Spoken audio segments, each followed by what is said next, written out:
Dear student, आप सभी का IPS स्टडी में स्वागत है। हम आज पढ़ेंगे बट्टा। बट्टा मतलब होता है, इसको हम बोलते हैं छूट या फिर हम बोल सकते हैं रियायत।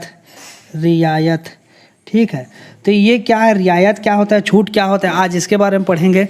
तो बट्टा के प्रकार दो प्रकार के होते हैं बट्टा। पहला जो होता है वो होता है व्यापारिक बट्टा। पहला जो होता है वो व्यापारिक बट्टा होता है और दूसरा जो होता है वो है नगद बट्टा। मतलब आपको समझना है, व्यापारिक बट्टा ट्रेड डिस्काउंट बोलते हैं इसको इंग्लिश में, और नगद बट्टा को हम जो है कैश डिस्काउंट कहते हैं। इसको जो है ट्रेड डिस्काउंट और इसको जो है कैश डिस्काउंट कहा जाता है। ठीक है, इसी को क्या बोलते हैं, रोकड़ी बट्टा, इसी को बोला जाता है रोकड़ी बट्टा।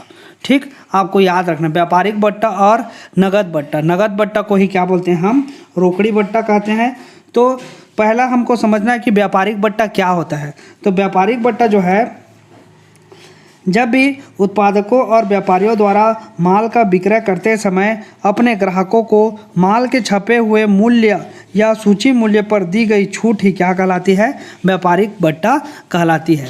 क्या बोल रहा है कि उत्पादकों या व्यापारियों द्वारा माल का विक्रय करते समय अपने ग्राहकों को, ये व्यापारिक बट्टा कब देते हैं, व्यापारिक बट्टा जो भी उत्पादक है या जो व्यापारी है वो माल का जब विक्रय करते, माल का मतलब कोई भी सामान बेचते हैं, उस समय जो है ग्राहकों को जो भी डिस्काउंट दिया जाता है वो क्या कहलाता है, व्यापारिक बट्टा कहलाता है। वो किस मूल्य पर दिया जाता है, तो व्यापारिक बट्टा जो है, व्यापारिक बट्टा छपे हुए मूल्य पर दिया जाता है। कौन से मूल्य पर, छपे हुए मूल्य। आप दुकान जाते हैं तो देखे होंगे छपे हुए मूल्य पर कुछ डिस्काउंट मिलता है। पुस्तक जैसे खरीदने गए तो भी आपको कुछ उसमें डिस्काउंट प्राप्त होता है। तो ये छपे हुए मूल्य पर मिलता है, इसी को हम क्या बोलते हैं, व्यापारिक बट्टा कहते हैं। ठीक, अब आगे चलते हैं। यह छूट जो है प्रायः प्रतिशत के रूप में दी जाती है। कैसे दी जाती है, प्रतिशत के रूप में दी जाती है, प्रतिशत के रूप में दी जाती है। ठीक है, छूट कैसे दी जाती है, तो प्रतिशत के रूप में दी जाती है। व्यापारिक बट्टे का लेखा पुस्तकों में नहीं किया जाता है, लेखा पुस्तकों में इसका एंट्री नहीं करते। लेखा पुस्तकों में इसका लेखा नहीं किया जाता है, लेखा नहीं किया जाता। ठीक, मतलब इसका एंट्री नहीं करना पड़ता, किया जाता है।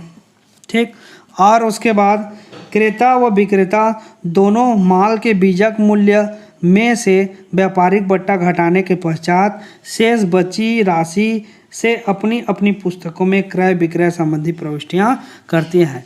समझ में आ रहा है, क्रेता और विक्रेता दोनों क्या करते हैं, क्रेता और विक्रेता दोनों जो है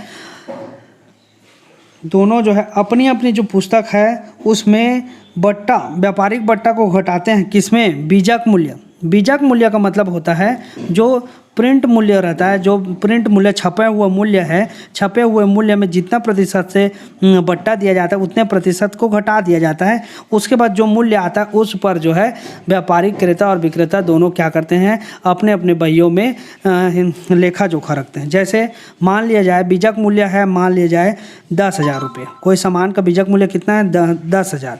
अब उसमें 10% क्या कर रहे हैं, व्यापारिक बट्टा दे रहे हैं। व्यापारिक बट्टा 10% क्या मिल रहा है, व्यापारिक बट्टा मिल रहा है। तो ये व्यापारिक बट्टा 10% को यहाँ पर निकालेंगे तो 10,000 का 10% 1,000 होता है। 1,000 घटा दिए तो कितना आ गया, 9,000।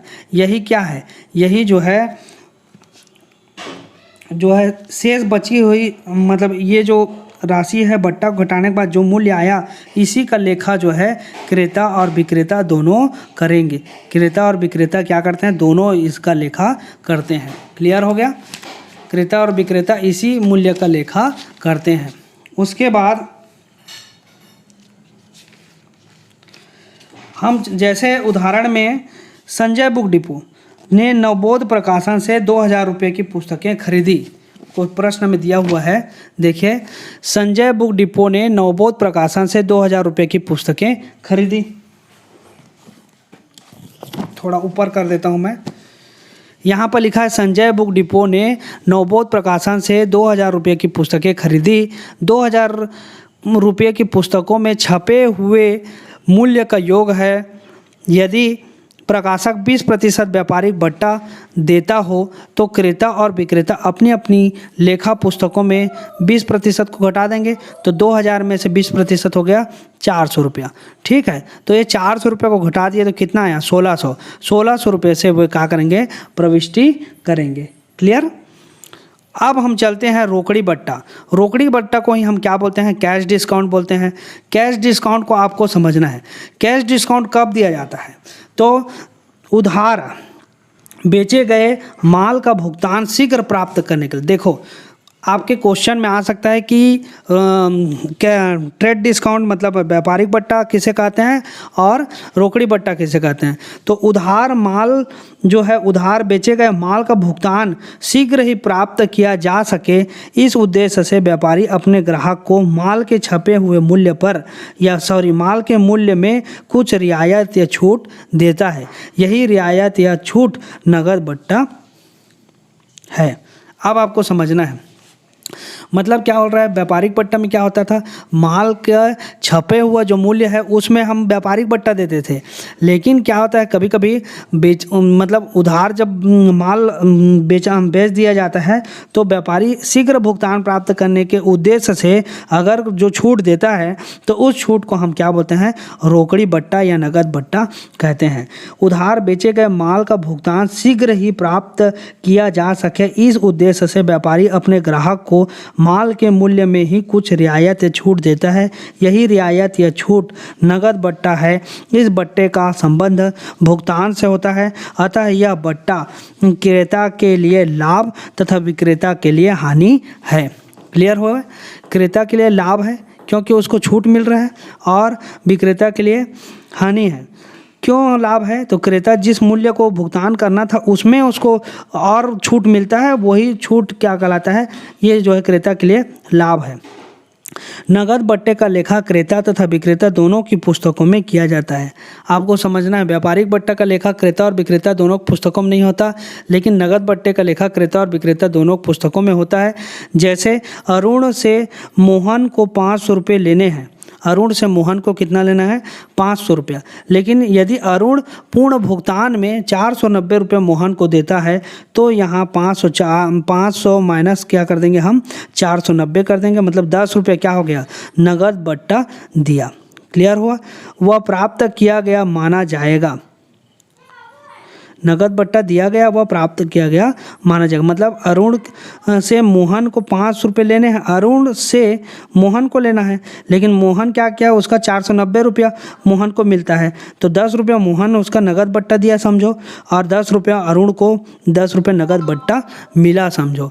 तो 10 रुपया मोहन को हानि होगी तथा 10 रुपया अरुण को क्या होगा, लाभ होगा। अतः मोहन 10 रुपये से बट्टा खाता डेबिट करेगा, और तथा अरुण जो है 10 रुपये से बट्टा खाता क्या करेगा, क्रेडिट करेगा।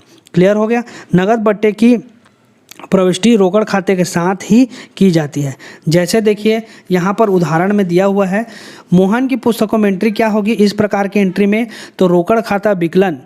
जैसे मोहन क्या हो रहा है, मोहन जो है मिल रहा है, मोहन को मिल रहा है, तो मोहन को मिल रहा है रोकड़, तो रोकड़ खाता विकलन लिखा, और बट्टा खाता विकलन। चूँकि मोहन के लिए बट्टा तो हानि है, तो बट्टा मैं बताया हूँ कि बट्टा जब दिया जाता है तो जो भी देगा वो विकलन पक्ष में लिखेगा। तो मोहन की पुस्तकों में मोहन दे रहा है, इसलिए मोहन की पुस्तकों में विकलन पक्ष में लिखाएगा। ठीक है, मोहन को दे रहा है इसको, इसलिए तो रोकड़ खाता विकलन, बट्टा खाता विकलन। अरुण से, तो अरुण से कितना मिला, 490 रुपये मिला, और 10 रुपये क्या दिया, बट्टा दिया। अरुण से 500 में 490 मिला 10 बट्टा, तो रोकड़ प्राप्त हुई और बट्टा दिया, इस प्रकार लिखना है। लेकिन अरुण की पुस्तकों में क्या एंट्री होगी, तो अरुण की पुस्तकों में एंट्री होगी कि मोहन का खाता विकलन, चूंकि मोहन पाने वाला है इसलिए मोहन का खाता विकलन मोहन को दे रहा है, कौन दे रहा है, अरुण दे रहा है, इसलिए इस प्रकार से लिखेंगे मोहन का खाता विकलन रोकड़ खाते से, भुगतान किससे करेंगे हम, रोकड़ से करेंगे। जब भी हम भुगतान करते हैं तो रोकड़ से करते हैं, इसलिए रोकड़ खाता से। तो हमको कितना भुगतान करना पड़ा, 500 रुपये मोहन को देना था, लेकिन दिए कितना, रोकड़ खाता से 490 रुपये दिए, इसलिए यहाँ पर 490 रुपये लिखाएगा। और बट्टा खाता से, तो बट्टा खाता से में आएगा जितना उसको डिस्काउंट मिला है, किसको, अरुण को। तो जब ये अरुण प्राप्त कर रहे हैं बट्टा, इसलिए बट्टा खाता समाकलन में गया, तो बट्टा खाता से 10 रुपया, ठीक। तो रोकड़ का मोहन का खाता विकलन रोकड़ खाता से और बट्टा खाता से। Mohan account debit to cash account to discount account, okay. तो 500 रुपया इधर लिख दिया और 490 और 10 रुपया यहाँ पर लिख दिया। मोहन को भुगतान किया तथा बट्टा मिला। तो आप इस प्रकार से जो है उसका एंट्री कर सकते हैं।